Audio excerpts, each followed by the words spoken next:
Mak ayah yang bekerja mesti pernah rasa macam ni. Balik rumah dah penat, anak pula nak belajar ABC. Tapi kita tak sempat. Kadang tu rasa bersalah. Tapi kita memang tak cukup tenaga. Sebab tu saya buat benda ni. Apa tu? Siri pembelajaran interaktif. Yang macam ni. I-A-M-nya ayam.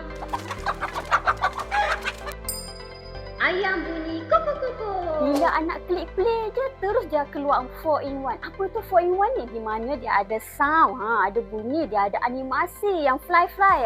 Dan dia ada pula nombor 3 ni apa? Kartun-kartun yang comel. Sebab tu anak takkan bosan. Dan yang paling penting nombor 4 ni dia ada kuis. Inilah penarik perhatian anak-anak. Dia takkan bosan dan dia akan enjoy, insya-Allah. Ni cara satu-satunya untuk kita bantu para ibu bapa di luar sana untuk ajak anak belajar ABC tanpa perlu mak ayah duduk di tepi anak. Harga dia pula ibu ayah bawah RM20 sahaja. Walaupun mak ayah sibuk, tapi anak masih boleh belajar. Kalau ibu ayah ada sebarang pertanyaan, boleh WhatsApp saja kepada kami. Kalau ibu ayah nak tengok preview, boleh komen ABC di bawah.